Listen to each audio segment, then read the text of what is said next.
पाकिस्तान की अदालतों में एक शोबा वकालत का कहलाता है।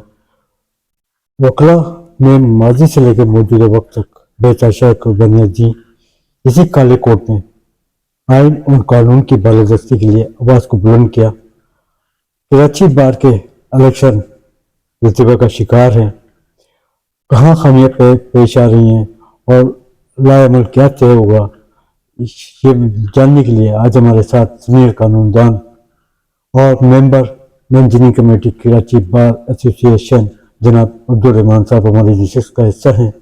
कायदे आज़म का पाकिस्तान तस्वर पाकिस्तान में कश्मीर न्यूज़ चैनल के प्रोग्राम में आपको खुशामदीद कहते हैं। अस्सलाम वालेकुम सर। वालेकुम सलाम। कैसे हैं सर आप? ठीक है सर, हमारे देखने वाले नाजरीन की आगाही के सिलसिले में आपका इब्तिदाई तारुफ। मेरा नाम जी अब्दुल रहमान है और मैं सन 2019 सर कहाँ से बिलोंग करते हैं आप? मैं मानसेरा बालाकोट से बिलोंग करता हूँ और गुजर फैमिली से मेरा ताल्लुक़ है और पैदाइश हमारी कराची की है। इब्तदाई तालीम भी कराची में हासिल की और आला तालीम भी यहीं हासिल की है। उसके बाद वकालत की डिग्री भी हमने। सर LLB कब हासिल किया आपने? LLB सर मैंने ली है 2017 से 19 का बैच था मेरा, दादाभाई इंस्टीट्यूट। उससे पहले मैंने जो है MBA किया फाइनेंस में 2014 में जी, मोहम्मद अली जिन्ना यूनिवर्सिटी कराची से। तो सर MBA करने के बाद शोबे वकालत की तरफ आने का ख्याल कैसा है आपको? बस कुछ शौक भी था और कुछ हमारे जो चचा हैं मुंसिफ जान साहब भी, आप चीफ जस्टिस साहब का फोटो देख रहे हैं, और ये शुरू से 95 से वकालत के शोबे से मुंसलिक हैं और हमारे ख़ानदान के, बल्कि हमारे गांव के कह लें कि पहले वकील हैं पूरे इलाके के। और इस वक्त माशाल्लाह सुप्रीम कोर्ट एनरोल्ड हैं 2012 से और सीनियर वकील हैं सुप्रीम कोर्ट के। सर माजी और मौजूदा निज़ाम तालीम के बारे में आपकी क्या राय है?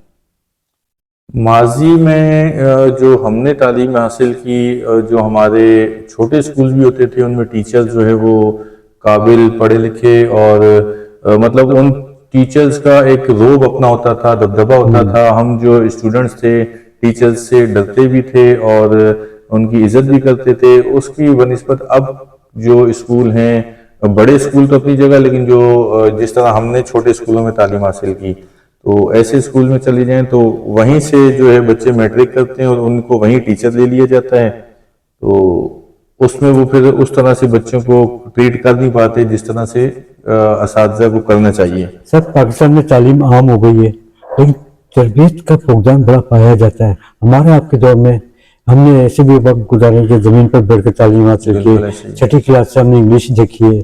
उसके बाद तरबियत के हवाले से हमारे उस्ताद जो होते थे उनकी बड़ी इज्जत एहतराम की जाती थी, पेरेंट्स की बड़ी इज्जत की जाती थी, बड़ों का ही एहतराम किया जाता था। लेकिन आजकल तरबियत का बड़ा फुकदान पाया जाता है, उस हवाले से आपकी क्या कहना चाहेंगे?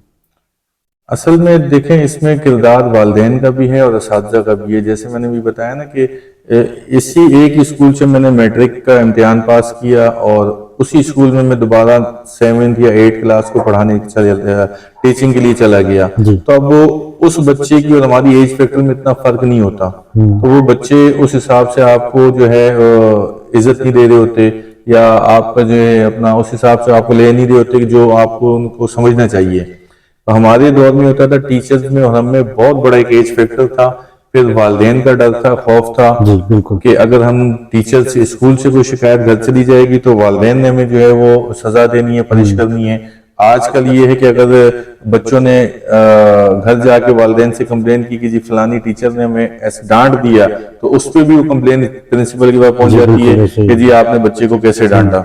तो फिर सर आप क्या समझते हैं कि तरबियत के हवाले से कोई मुहिम शुरू होनी चाहिए? बिल्कुल बिल्कुल, बच्चों की तरबियत बहुत जरूरी है और इस वक्त तो मोबाइल ने और ये सोशल मीडिया ने जितना सत्यानाश कर रखा है बच्चों का भी, तो मैं समझता हूँ कि कम से कम मैट्रिक क्लास तक तो जिस तरह हमने जो मोबाइल हमारे हाथ में आया, वो हम कोई BCom में एडमिशन लिया तो उसके बाद जाके हमें मोबाइल मिला।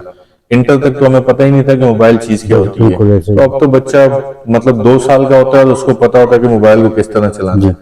सर जब आपने अपनी लीगल प्रैक्टिस का आगाज शुरू किया तो आपका उस वक्त आपके उस्ताद मोहतरम कौन थे? हमारे वहाँ पे मैडम इरम भी थी और कैप्टन साहब थे सर फर्रुख सलीम साहब थे जो आजकल हमारे साथ वकालत में भी हैं। बहुत सारे टीचर्स थे जो प्रोफेशन में ज्वाइन भी हैं और जो अब तक टीचिंग भी कर रहे हैं। सर, जब आपने अपनी लीगल प्रैक्टिस का आगाज शुरू किया तो आपने सिविल मुकदमात के साथ फैमिली मुकदमात से और क्रिमिनल मुकदमात से शुरू किया होगा। आजकल किस मुकदमात पर आपकी प्रैक्टिस जारी है? मेरी क्रिमिनल में भी है और सिविल फैमिली में भी है। सर, कभी आपने बार की सियासत में हिस्सा लिया? मैंने तक लास्ट टाइम भी इलेक्शन लड़ा था और मेरे ख्याल में कुछ 40 से 50 वोटों से रह गया था। 1220 मेरे वोट थे और अभी भी मैं कराची बार का इलेक्शन कंटेस्ट कर रहा हूं, लेकिन बदकिस्मती से 13 तारीख को इलेक्शन होना था, लेकिन वो पाकिस्तान बार काउंसिल का इलेक्शन था। उसकी वजह से पाकिस्तान बार ने एक नोटिफिकेशन निकाला और इलेक्शन हमारा 18 तारीख पे चला गया। 18 को हम पूरी तैयारी के साथ मैदान में उतरे और पूरे जज्बे के साथ तमाम पोलिंग स्टेशन में हमारी टीमें पहुंच गई और कैंप लग गए, सब कुछ हो गया। तो हमें अचानक खबर मिली 10 बजे के जी इलेक्शन कमिश्नर जो उनको हार्ट अटैक हो गया है, तो नया इलेक्शन कमिश्नर अपॉइंट होगा तो फिर पोलिंग स्टार्ट होगी। तो 12 बज गए, 1 बज गए, हम वेट करते रहे। फिर 1 बजे खबर आएगी जी इलेक्शन पोस्टपोन हो जाएगा। तो तब तक हमारा लंच आ चुका था। फिर हमने दोस्तों को लंच करवाया सबको। तो लंच के बाद हतमी खबर आई कि जी ये इलेक्शन पोस्टपोन हो गया और नई तारीख दोबारा दी जाएगी। तो इल्तिवा का शिकार क्यों हो रहा है? असल में बेसिकली हुआ ये था कि पिछले लास्ट ईयर जब इलेक्शन हुआ तो उस वक्त हमारे पास chief justice of Sindh high court थे, जस्टिस शफी सिद्दीकी साहब। तो इलेक्शन खत्म होने के फौरन बाद जो वो मरहला खत्म हुआ तो चीफ साहब ने कराची बार को एक लेटर साल कर दिया और इंटीमेट कर दिया कि आइंदा जुडिशरी जो है आइंदा साल से वो इंतखाबी मुहिम का हिस्सा नहीं बनेगी। तो इस पे कराची बार का ये मैंडेट था, उनको चाहिए था कि वो मैकेनिज्म तैयार करते, पूरा साल उनके पास था। वो अपना जिस तरह से हाई कोर्ट बार में जो है हर साल बुकला में से कमिश्नर अपॉइंट होते हैं और वही बुकला जो है इलेक्शन भी करवाते हैं। तो पूरा एक साल था, कराची बार चाहती तो वो मैकेनिज्म बना के इसको बायोमेट्रिक भी करा सकती थी। इनके पास बहुत बड़ी जगहें भी हैं इलेक्शन कराने की, लेडीज बार भी है, न्यू बार भी है, एडी बार भी है, मुख्तलिफ बार्स हैं, CPLC पार्किंग है, राजा रियाज रोड है। लेकिन ये हमारी बार का फेलियर। आइंदा का राय-ए-अमल क्या है इलेक्शन के हवाले से? सर, अभी तो आज हमने सुना है कि कुछ मीटिंग बैठी और जुडिशरी ने, चीफ जस्टिस साहब ने हामी भरी है कि वो जुडिशरी के थ्रू इलेक्शन करवाएंगे, लेकिन कुछ उन्होंने अपने अपना तहफ़्फ़ुज़ात जो थे वो कराची बार को दिए हैं। जो वहाँ पे होता है सिटी कोर्ट में अमूमन इलेक्शन डे में बड़े बड़े डेग बज रहे होते हैं और स्पीकर लेके घूम रहे होते हैं, एक तो उस पर पाबंदी, और जो असले की नुमाइश होती है, रात को फायरिंग होती है, हमने सुना है उस पर पाबंदी का कहा है कि उस पर अगर ये एग्री करते हैं और ये कराची बार इसकी जो है एश्योरेंस देती है तो जुडिशरी फिर इसका अमल का हिस्सा बनेगी। और उम्मीद है कि आज शाम तक जो है, जिस तरह से कुछ खबरें आई कि हमारे जो डीजे साउथ साहब भी अपॉइंट हुए दोबारा और उन्होंने चार्ज दिया उबैदुर रहमान साहब, उनको जो है इलेक्शन कमिश्नर अपॉइंट किया गया है। अभी हतमी फैसला नहीं हुआ और जो हम तक न्यूज पहुंची है तो मे भी पॉसिबल है शाम तक वो उनका नोटिफिकेशन भी जारी हो जाए और हमें हतमी डेट भी मिल जाए। तो कोई तारीख सामने आई है इलेक्शन तारीख? सर, जो पुराने हमारे वो थे इलेक्शन कमिश्नर साहब जो कराची बार ने जिन्हें अपॉइंट किया था, आगनवाज तालपुर साहब, उन्होंने 17 जनवरी डेट दी थी। लेकिन बदकिस्मती से जो वहां पे कैंडिडेट्स की मीटिंग हुई उसमें जो 17 जनवरी जिन्होंने सबसे ज्यादा जोर दिया कि नहीं जी 23 को भी नहीं, 10 को भी नहीं, 17 जनवरी को इलेक्शन होना चाहिए ताकि सारे मुकला यहाँ मौजूद हों। तो जैसे ही तालपुर साहब ने 17 जनवरी डेट अनाउंस की तो उन्हीं वकला ने उस पर ऑब्जेक्शन कर दिया कि जी 17 जनवरी को साईं जीएम सैयद साहब की सालगिरह है तो वकला वहां पे होंगे। तो उस पर उनको काफी सोशल मीडिया पे तालपुर साहब को क्रिटिसाइज किया गया उनकी जात के हवाले से भी। तो उन्होंने भी फिर, वो बड़े अच्छे और काबिल वकील हैं और बड़े सीनियर वकील हैं, इज्जतदार वकील हैं, उन्होंने फिर अपनी डिग्निटी को मेंटेन रखते हुए कल रात को रिजाइन अपना जनरल सेक्रेटरी कराची बार को भिजवा दिया। तो ये भी हमारे लिए एक बड़ी सैड न्यूज या बैड न्यूज कह लें थी कि इतना मतलब अच्छा हमें कमिश्नर मिला और हम उससे भी हाथ धो बैठे। कराची बार के इलेक्शन में बड़े तहफ़्फ़ुज़ात सामने आ रहे हैं। एक तो इल्तिवा के हवाले से बड़ी शिकायत सामने आ रही है, तो कराची बार के इलेक्शन मुनक़िद होंगे या नहीं होंगे, इस पर बात करने के लिए हमने काफ़ी कोशिश की, हमें वराई साहब से भी और सिंध बार में भी। सिंध बार का क्या लाया अमल होगा कि इलेक्शन में कब तक मुनक़िद हो सकते हैं? देखें जी, 31 दिसंबर तो टेन्योर इस जो कैबिनेट का है वो लास्ट डे 31 दिसंबर है। उसके बाद उनका टेन्योर खत्म हो जाएगा और उनका फिर बनता नहीं है कि वो बाद में बैठे। लेकिन अब इसके ऊपर हतमी फैसला सिंध बार करेगी, क्योंकि अब सिंध बार का भी इलेक्शन हुआ है जी और 31 दिसंबर को सिंध बार भी अपना जो है office handing over taking over करेगी। 1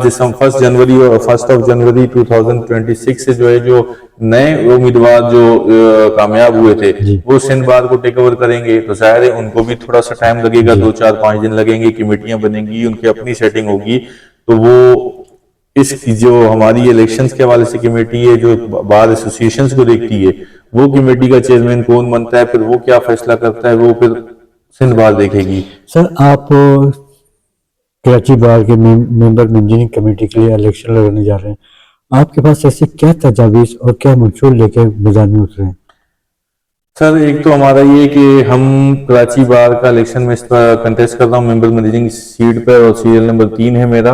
तो हमारा मंशूर सिर्फ वकला की वेलफेयर है और ये जो चीज़ें लेकर अपना जो इस दफ़ा हुई, हमारी कोशिश ये है कि अगर चीफ साहब ने इस दफ़ा भी अपना आत्मी फैसला कर दिया कि आइंदा जुडिशरी बार में इंटरफेयर नहीं करेगी जी इलेक्शन मामले में, तो फिर हमारा पहला ये होगा कि हम इस बात को बाद में पूरा साल उठाएं कि कम से कम हम अपना मैकेनिज्म बना के, जिस तरह हाई कोर्ट के जो अपना इलेक्शन है वकला कराते हैं, वकला से कमिश्नर अपॉइंट किया जाता है, तो हमारे पास भी बहुत बड़े बड़े नाम मौजूद हैं। जी तो हम पूरी कोशिश करेंगे कि एक तो इस सिस्टम को बायोमेट्रिक कराया जाए जी और दूसरा ताकि इसमें कोई धांधली वगैरह का सिस्टम ना हो सके, जी और दूसरा वकला के थ्रू कराया जाए। सर, कराची बार के इलेक्शन मुनक्किद हो रहे हैं, आपको साफ शफाफ नजर आ रहे हैं इलेक्शन? क्योंकि कराची बार में कंप्यूटर सिस्टम मौजूद, चेक एंड बैलेंस मौजूद नहीं। आप जैसी प्रोफेशनल शख्सियत जाली वकला की भरमार की वजह से मुतासर हो रही है। जाली वकला की भरमार को कैसे रोका जाए? सर, ये तो अब जाली वकला की भरमार बिल्कुल ऐसे ही है। अगर हम समझते हैं कि जुडिशरी के हाथ में सारा इस वक्त आ गया अमल, जी तो फिर तो उम्मीद है कि कुछ साफ शफाफ इलेक्शन हो सकते हैं। क्योंकि जुडिशरी से हट के अगर जाता है तो फिर इसमें बहुत टाइम चाहिए आपको। इसके लिए मैंने कहा ना, सिंध बार भी अब 31 दिसंबर को सिंध बार की पुरानी काबीना चार्ज छोड़ देगी। जी 1 जनवरी से 1 जनवरी से दूसरी काबीना आ जाएगी, तो जाहिर है उनको चीजें अपने हैंड ओवर करते हुए टाइम लगेगा। 5 साल की सीट है, जी 10 15 दिन महीना उनको भी लगेगा, फिर वो चीजें ऑब्जर्व करेंगे। फिर होता ये है कि अब केबीए से जो हमने उनको डिमांड की कि आप जो वोटर लिस्ट है वो सिंध बार को साल करें, ताकि वो देखेंगे यहाँ पे जो वोटर केबीए में है वो सिंध बार में एनरोल्ड है भी है, नहीं वकील है भी है, सिर्फ केबीए की तो सर, मेंबरशिप। बायोमेट्रिक सिस्टम मुताबिक कराया जा सकता है? बिल्कुल कराया जा सकता है। इस वक्त हाई कोर्ट बार में आप तकरीबन 5 साल से बायोमेट्रिक सिस्टम है, जी तो जो वकील है बायोमेट्रिक सिस्टम से तो उसी के लिए होगा। जी तो कराची बार में किस सिस्टम क्यों नहीं है सर? ये मैंने कहा ना जैसे पहले कि केबी का फेलियर है। लास्ट टाइम जैसे जस्टिस शफी सिद्दीकी साहब ने जब आपको बता दिया था कि बेंच जो है वो इलेक्शन अमल का हिस्सा नहीं बनेगा, तो केबी को पूरा साल में ये सिस्टम अपना बना लेना चाहिए था। मैं समझता हूँ इतना मुश्किल काम नहीं है, जी 2 महीने में सारा सिस्टम तैयार हो जाता है। तो सर, अभी आपने बात की वकला के वेलफेयर के हवाले से। वकला के वेलफेयर के हवाले से बड़े तहफ़्फ़ुज़ात सामने आ रहे हैं। एक तो सेहत के मसाइल, बेतहाशा मसाइल हैं। फिर उनकी पेंशन जो 80 अबव हो जाते हैं वकला, उनकी पेंशन के हवाले से कोई लायामल तय क्या है आपने? सर, अबव 65 जब होते हैं तो उनको सिर्फ सिंध बार की तरफ से जो है अगर वो हयात हैं तो 2 लाख मिलते हैं और ना होने के बराबर ना होने के बराबर है, और अगर डेथ कर गया कोई तो 5 लाख रुपए दे देते हैं। तो इससे उनकी फैमिली का कुछ नहीं बनता। जी और इस पे हमारा लायामल यही है कि हम फिर सिंध गवर्नमेंट से मुतालबा भी करेंगे, उनको रिक्वेस्ट भी भेजेंगे कि कम से कम ऐसा कोई मैकेनिज्म बनाया जाए कि वकला की जो नीडी हैं, जी जो सर्वाइव कर सकते हैं वो तो ठीक है, जो नीडी हैं उनको मेडिकल भी प्रोवाइड किया जाए आफ्टर रिटायरमेंट, और उनका कोई वजीफा भी मुकर्रर किया जाए ताकि वो अपनी अगली जिंदगी को आसानी से गुजार सकें। वकला के वेलफेयर के हवाले से अगर बात की जा रही है तो सेहत के हवाले से एक हॉस्पिटल क्लिनिक पर जगह मौजूद है, लेकिन तामीरी काम में बड़ी रुकावटें पेश आ रही हैं। हुकूमत से सिंध भी तवज्जो नहीं दे रही है। सिंध बार, कराची बार की इंतजामिया भी लायल है, जिला इंतजामिया भी सोई हुई है। आप क्या कहना चाहेंगे सर? सर, लास्ट टाइम भी जो इलेक्शन लड़े गए उनमें ये वादा किया गया कि हम जो है हॉस्पिटल बनाएंगे, हम ये करेंगे, हम वो करेंगे। फिर सिंध बार की सतह पे है एक बहुत बड़ी करप्शन हुई, जिसमें जो सिंध इंश्योरेंस कार्ड मुतारिफ कराया गया, तमाम वकला को दिया गया, लेकिन वो पैसा भी हड़प कर दिया गया, जो सिंध गवर्नमेंट से कोई 12-13 करोड़ रुपया लिया गया था। तो वो 1 साल भी कार्ड नहीं चला, उसके बाद वो भी एक्सपायर हो गए। जी तो मैं समझता हूँ कि अब ये जो पूरी बार की जिम्मेदारी है, सिंध बार की भी नई काबीना आ रही है, इनकी जिम्मेदारी है कि सिंध गवर्नमेंट के को भी इन्वॉल्व करे इस चीज में, वफाक को भी इन्वॉल्व करे, और एक फंड लेके कम से कम वकला के लिए अलग से, जो इतनी बड़ी जमीन सिंध बार की भी है और केबीए की भी है, सिंध हाईकोर्ट बार की भी जमीन है, तो मुख्तलिफ इलाकों में बड़े बड़े 3 हॉस्पिटल बन सकते हैं। अगर वो नहीं तो कम से कम गवर्नमेंट की अपना हेल्प से आप वकला को और उनकी फैमिली के लिए एक इंश्योरेंस कार्ड भी दे सकते हैं, मुतारिफ करा सकते हैं, जिसकी पेमेंट गवर्नमेंट करे। अजीजे की आज़ादी है, जज साहिबान की बहाली है मैटर, यही काला कोट हमेशा शीशा पिलाई बनकर, दीवार बनकर खड़ा हो जाता है।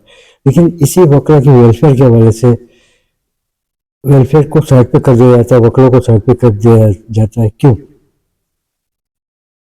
सर इस पे है बहुत हम लोग सवाल भी उठता है। वाकई ये बात है कि जब भी बेंच पर कोई आंच आई तो वकला ने इसमें कुर्बानियां दी, चाहे 2007 की तहरीक देखी है, उसके बाद जितनी भी तहरीकें चली, लेकिन जब बात आती है वकला पे तो बेंच बिल्कुल साइड में जाती है।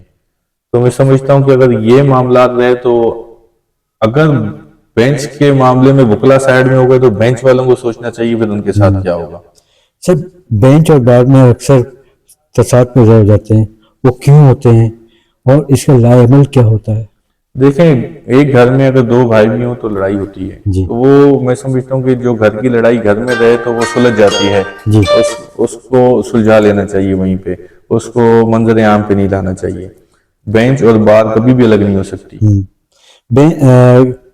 हर उम्मीदवार के इलेक्शन से पहले बड़े बड़े दावे सामने आते हैं, लेकिन जब मुंतखब होने के बाद वही दावे अधूरे रह जाते हैं, या तो बार की क़यादत बिक जाती है या कमज़ोर पड़ जाती है। आपके पास ऐसी क्या तजावीज़ हैं जो कि आप मुंतखब होने के बाद पहला कदम क्या उठाएंगे? देखें, असल इशू ये था कि लास्ट टाइम जो हमारी बार को मामलात रहे कि उन्होंने कुछ अर्सा जो बबलू धरना दिया, फिर कुछ कौमी इश्यूज पर वो तहरीकों में रहे, तो मैं समझता हूँ कि बार में 11 MMCs हैं और उसके अलावा ऑफिस बेयरर्स हैं, 17-18 नुमाइंदे हैं। तो अगर कुछ कौमी तहरीकें चला रहे हैं तो कुछ को वकला वेलफेयर के लिए और बार के कामों के लिए भी यहाँ रुकना चाहिए, और उनको वकला की चीजें भी देखनी चाहिए कि यार हम जिस मकसद से आए हमें वो मकसद भी पूरा करना है, ना कि सारे जो है उन इश्यूज पर चले जाएं।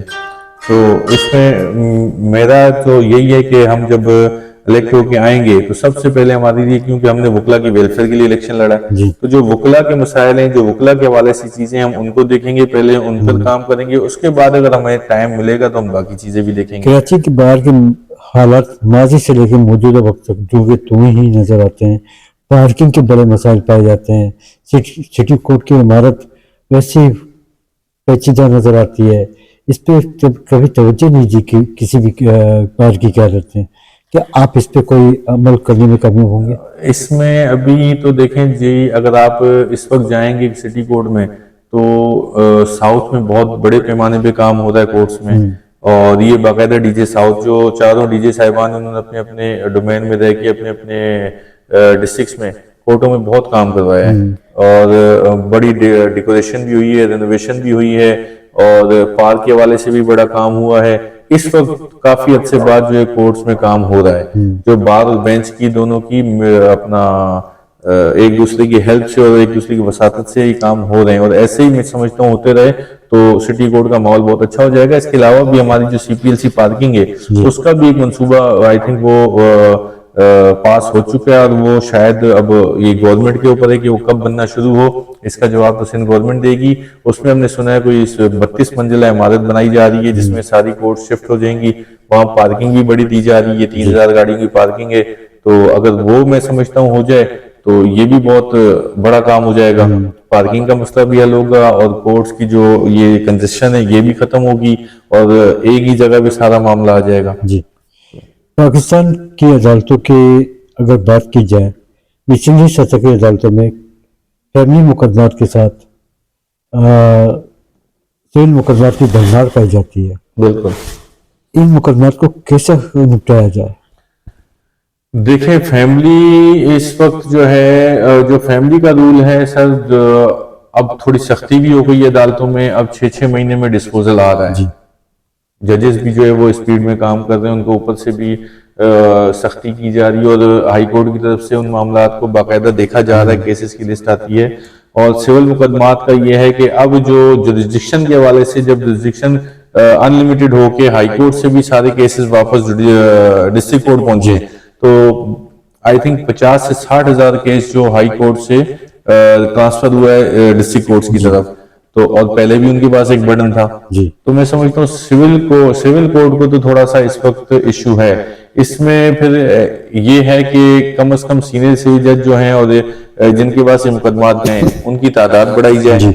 जिस हिसाब से केसों का तनासुब है, उस हिसाब से जजेस की तादाद बढ़ाई जाए। ये तो माजी से रोना गाना चलता चला आ रहा है, लेकिन जज साहब भी तो अपनी जिम्मेदारी बाखूबी अंजाम नहीं दे पा रहे। देखें, अब बात ये कि अगर एक जज साहब के पास दिन में 200 केस लगे हुए होंगे, तो वो 200 केसेस को किस तरह निपटाएंगे? वो इंसान है, वो भी मशीन तो नहीं है। ज्यादा से ज्यादा वो 5 केसेस को पढ़ लेंगे, उनके ऑर्डर कर लेंगे। अगर वो 200 को करने बैठेंगे तो एक का ऑर्डर भी नहीं होगा। और अभी आपने फरमाया कि हाई कोर्ट से 30,000 के करीब मुकदमा जो है सिविल 50,000 के करीब, तो हाई कोर्ट में तकरीबन 26 लाख से ज्यादा मुकदमा ज़ेरे इल्तवा पाए जा रहे हैं। नए और पुराने मुकदमात को कैसे निपटाया जाए? हाई कोर्ट का तो अल्लाह ही वारिस, हम क्या कह सकते हैं। हम जब वहां जाते हैं, बेंच में खड़े होते हैं, अगर सिविल कोर्ट है, सिविल सूट है, उसको चलाने के लिए खड़े होते हैं, तो वो जज साहब डिस्चार्ज कर देते हैं। जी। अब मेरा एक केस लगा हुआ था, तो कोई तकरीबन सितंबर में, और वो चल रहा है 2014 से। जी। तो मेरे पास जब क्लाइंट आए कि यार ये हमारा एक मैटर है 2014 से चल रहा है और हमें नहीं पता कि अभी तक चल रहा है, हमें कहा गया था कि आपका डिस्पोज हो गया है, तो 2018 से लेके 2025 तक वो फाइल कोर्ट में पुटअप ही नहीं हुई। जी। फिर मैं वहां गया और मैंने ब्रांच में भी कहा कि जी इस फाइल को अब नेक्स्ट डेट पे कोर्ट में पुटअप कीजिएगा। मैंने इसमें वकालतनामा मुकदमात की वजह से पाकिस्तान की अवाम का अदालतों से एतमाद उठता चला जा रहा है, लेकिन आज भी वकला क्लाइंट मैनेजमेंट जारी और सारी है। वकला के एतमाद पर क्लाइंट मुकदमा लेकर हाजिर होता है, तो उसे इंसाफ की फराहमी में कहाँ रुकावटें पेश आ जाती हैं? मैंने जैसे कहा ना कि हाई कोर्ट में अब एक केस में सितंबर से डिस्चार्ज हुआ, तो उसकी डेट मेरे पास आई मार्च 2026 की। सितंबर 2025 की जो डेट है, उसकी नेक्स्ट डेट आ रही है मार्च 2026 की। तो हम क्लाइंट को क्या जवाब देंगे? एक केस से अगर आज नहीं तो 1 महीने बाद लग जाए। सिविल कोर्ट में, डिस्ट्रिक्ट कोर्ट्स में ये होता है कि हम फिर भी लड़ झगड़ के अपने हिसाब से, अपने तरीके से डेट शॉर्ट ले लेते हैं, लेकिन हाई कोर्ट में नहीं चलती है किसी की भी। वो अपनी मर्जी से अगर हाई कोर्ट अपने डेकोरम को मेंटेन करे और वहां पे भी जजेस का फुकदान है, वहां पे भी जजेस की तादाद बढ़ाई जाए और उनके ऊपर भी एक, मैं समझता हूँ सुप्रीम कोर्ट की तरफ से एक लाएमल तय दिया जाए कि आपने दिन में इतने केसेस का डिस्पोजल देना है, और वो डिस्पोजल निकले, तो मैं नहीं समझता कि यहाँ पे काम तेजी से हो जाए। सर, जब एक वकील बनता है तो उसकी डिग्रियां चेक करने की जिम्मेदारी किसकी होती है? ये डिग्रियां चेक करने की जिम्मेदारी, एक तो इस वक्त जो आ गया है जो प्रोसीजर है, सबसे पहले अगर आपने लॉ करना है तो आप लॉ एडमिशन टेस्ट देंगे, लेट देंगे। उसमें आप अगर 50% मार्क्स लेते हैं और आपके इंटर में भी 50% मार्क्स हैं, तो आपको एडमिशन मिलेगा लॉ में। फिर आप 4 साल का लॉ करते हैं, पहले 3 साल था, फिर 5 साल किया, अब 4 साल हो गया है। 4 साल के बाद डिग्री लेते हैं, तो फिर आपने देना लॉ गेट। जी।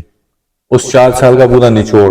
अगर आप लॉ गेट पास करेंगे तो फिर आप एनरोल्ड होने के लिए एलिजिबल होंगे। जब आप एनरोल्ड होने के लिए एलिजिबल होंगे तो आपकी डिग्रियां HEC जाएंगी। आप लॉ गेट के लिए भी जब भेजते हैं तो HEC भेजते हैं, तो वो HEC का भी काम है कि उनको वेरीफाई करे, प्लस बार का काम है कि वो उनको HEC से वेरीफाई कराए, जिस यूनिवर्सिटी से आ रही है उससे वेरीफाई कराए। क्योंकि पहले हमने देखा ऐसे होता था कि हमने डिग्री जमा कराई और बाद में उसको कोई वेरिफिकेशन नहीं करवाई, कुछ भी नहीं करवाई, वो डायरेक्ट एनरोल कर दिया। तो ये बार का काम है, कंसर्न यूनिवर्सिटी से भी प्लस HEC दोनों से वेरीफाई। सर, एक वकील एडवोकेट जनरल बनता है, उसके बाद सेशन जज अपनी जिम्मेदारियां पूरी करता है, उसके बाद जस्टिस बनता है। मैं जिक्र करना चाहूँगा जस्टिस तारिक महमूद जहांगीर साहब को। आज उनकी डिग्रियों को नोटिफाई किया गया है इस्लामाबाद के चीफ जस्टिस साहब ने, और उनसे मैंने सवाल भी किया है कि जब जज मुकर्रर किया जस्टिस तारिक महमूद जहांगीर साहब को, तो आप लाइल थे डिग्रियों के हवाले से? बिल्कुल। तो उनकी तरफ से जवाब आया, जी हम लाइल थे, अब हमने, क्योंकि फॉर्म 45 उन्होंने खोला है जिसकी वजह से उन्हें नोटिफाई किया गया है, तो उनके फैसले भी मुतासिर हुए होंगे। बिल्कुल ऐसे ही है। तो आप क्या समझते हैं कि डिग्रियों की चेक एंड बैलेंस किसी की जिम्मेदारी है? ये सवाल मैंने इसलिए किया है। मैं ये समझता हूँ कि अगर तो आप कहते हैं जस्टिस तारिक महमूद चौधरी जिन्होंने इतनी जहांगीरी साहब, उन्होंने इतनी बड़ी एक अपनी जिंदगी गुजारी, जो सफर शुरू किया और कहाँ तक पहुंचे, इस मौके पे आप जाके अगर कहते हैं कि उनकी डिग्री जाली है, तो फिर जिस यूनिवर्सिटी से बनी, उस वक्त के जो चांसलर थे जिन्होंने डिग्री इशू की, आप उनको भी उठाएं जी, और उस डिग्री को इशू करने में और उसको बाद तक लाने में, उससे आगे जितने प्रोसेस हुए और जिन्होंने उनकी जितनी भी डिजिग्नेशन साइन की, उनको अपॉइंट किया, फिर आप उन सबको लें ना जी, उन सबको अरेस्ट करवाएं, उन सबकी इंक्वायरी करवाएं कि इतने ऊपर गए कैसे। जी, तो फिर इसमें समझता हूँ दाल में कुछ काला है। खामियां कहाँ पैदा होती हैं और इंसाफ की फरहमी में खामियां कहाँ पैदा हो रही हैं और इनको हल क्या है? सर हल यही है कि बार और बेंच दोनों का ताल्लुक मजबूत हो और बेंच अपना किरदार अदा करे, बार अपना किरदार अदा करे, वकील अपना किरदार अदा करें, तो मैं समझता हूँ कि कोई मामला ऐसा नहीं है जो हल ना हो सके। सर, आप एक प्रोफेशनल वकील के साथ आप एक आम शहरी भी हैं। कराची की शहरियों का एक सवाल सामने आया है कि हमें इंसाफ दो। कराची की सड़कें टूट फूट का शिकार हैं, बड़े मसाइल हैं, पानी, बिजली, गैस नायाब है, हुकूमत सिंध लाइल में सोई भी है, जिले इंतजामिया का किरदार सामने नजर नहीं आता, यूनियन कौंसिल भी सोई भी है, तमाशाई बनी हुई है। अब कराची शहरी किसका दरवाजा खटखटाए इंसाफ की फरहमी के हवाले से? सर इस हवाले से मैं कहूँगा कि आप जिसके पास भी, अगर जैसे यूनियन काउंसिल्स हैं, अब उनका काम है बल्दियाती इंतखाबात के बाद सारा मामला बल्दियात के पास चला गया, तरक्याती काम उनके पास हैं, उनको मॉनिटर करने के लिए टाउन बना दिए गए, टाउन्स को मॉनिटर करने के लिए मेयर बना दिया गया। अब आप जब मेयर के पास जाते हैं तो वो या आपकी बात नहीं सुनता, आप अगर मीडिया पे जाते हैं तो उसको वो बजाय उस मामले को टेकअप करने के वो काउंटर करते हैं। वो ये नहीं देखते कि यार अगर पब्लिक या कोई बंदा उठ के स्टेटमेंट दे रहा है कि ये इस जगह पे ये खामी मौजूद है, काम नहीं हो रहा, तो मैं उसको देखूं कि वहां पे खामी क्यों आ रही है, बजाय उस खामी को देखने के वो उस बयान को काउंटर करते हैं कि जी नहीं ये गलत कर रहे हैं। जी बिल्कुल। तो अब आप इस वक्त सड़कें देख लें, यूनिवर्सिटी रोड बंद पड़ा है, 31 दिसंबर की डेट दी है कि 31 दिसंबर तक वो चालू हो जाएगा, लेकिन मैं नहीं समझता कि अगले 2 साल भी चालू हो। ऐसे ही बिल्कुल। एम एच जिना रोड भी पूरा खोद दिया, मैं नहीं समझता कि अगले 5 साल भी बन जाएगा। इसके अलावा भी आप जितने कराची में देख लें, हाँ काम करने वाले आप इस वक्त जाएं पंजाब में, लाहौर चले जाएं, फैसलाबाद चले जाएं, पूरे पंजाब में आपको पूरे शहर में एक खड्डा नजर नहीं आएगा, एक जम नजर नहीं आएगा। फिर वहां पे आप कैमरे भी लगाएं, आप सख्ती भी करें, वो लोग उसको अडॉप्ट करते हैं कि नहीं जी हमारी गवर्नमेंट ने हमें सहूलियात दी हैं, आसाइशें दी हैं, हमें काम करके दिया, तो हमने उनके कानून को भी फॉलो करना है। अब इस वक्त आपके पास सड़कें नहीं है, आपके पास कोई ऐसा मैकेनिज्म नहीं है, और आपने चालान बना दिए कैमरे लगा के 20-20 हजार रुपए के चालान हो रहे हैं। आप जब हेलमेट पे चालान करते हैं, मार्केट में हेलमेट लेने जाओ तो गरीब आदमी कहाँ से 4,000-5,000 का हेलमेट खरीदेगा? नॉर्मल से नॉर्मल भी 2,000 रुपए का मिल रहा होता है, वो कहाँ से लेगा? गाड़ियों वालों पे आपने चालान लगा दिए, सुजुकी वाले बेचारे जो दिन में कमाते ही 2,000 हैं, वो 10,000 का चालान कैसे भरेंगे? कराची में क्राइम और जराइम की वारदातों को रोकने के लिए क्या पुलिस इस्लाहात की जरूरत है? बहुत जरूरत है।